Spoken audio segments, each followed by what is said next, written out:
nós temos o relógio de pulso, que é o mais atual, né, o mais utilizado, e o relógio digital. Hoje nós temos o relógio inteligente, que é o smartwatch, que é um relógio que ele tem a propriedade de um aparelho celular, né? Para ter ideia da evolução do tempo na história e das suas condutas, é só a gente observar que hoje nós temos um aparelho, um computador no pulso, né, que é esse relógio inteligente, como ele é conhecido, ele faz todas as propriedades em sua forma completa, até ligações, acesso à internet, redes sociais, pesquisa, uma série de condutas de um celular. E sendo que o celular, na década de 80, o computador ele era parcialmente o tamanho de uma parede de uma extremidade de quase 3 metros.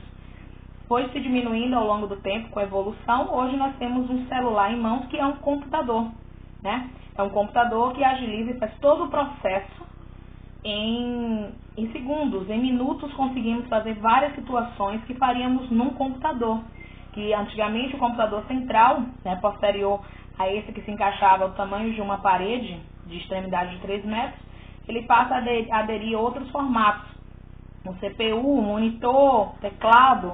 Hoje tudo isso foi relativamente encolhido, né, entre aspas, foi compactado ao ponto de caber na palma da nossa mão. As medidas de tempo, elas variam de acordo com a necessidade do instrumento de estudo do historiador, né? Há historiadores que vão fazer uma conduta histórica mediante ao calendário chinês, ou ainda ao calendário judaico, ou aos instrumentos da natureza, bem como a necessidade da sua pesquisa, né? Os mais antigos tinham uma relação de calendário mediante aos meses. E esse calendário ele tem uma relação histórica muito antiga, porque dizem ser criado pelos egípcios. Aqui mesmo no texto fala que foram os egípcios que criaram há cerca de 6.000 anos atrás o calendário, né?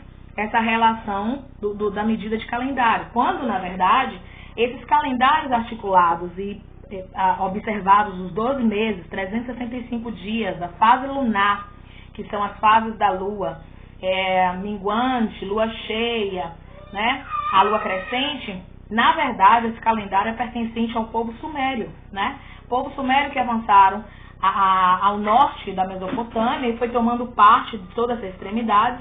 O livro didático ele ainda articula o Egito como promissor de toda essa conduta, quando, na verdade, foram os povos sumérios. Os povos sumérios que habitaram, tomaram posse e fizeram, né? Os egípcios, na verdade, só vieram a receber o título posterior.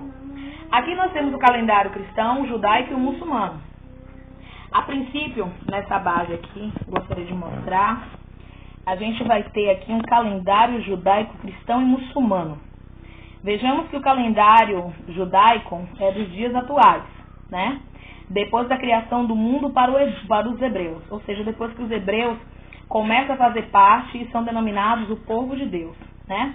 Calendário cristão antes de Cristo, nascimento de Cristo, depois de Cristo. A ordem decrescente e ele passa a ser de forma crescente. E o calendário muçulmano, antes da migração de Maomé para Medina e depois da migração de Maomé para Medina.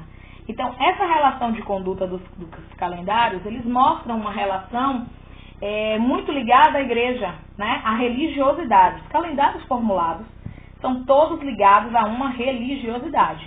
Mas ele, em sua essência de origem, não foi ligada à religiosidade. Eles foram criados pelos sumérios há cerca de 6 milhões de anos, ou até antes, né? Fala-se sobre os egípcios, mas não foi criado por eles.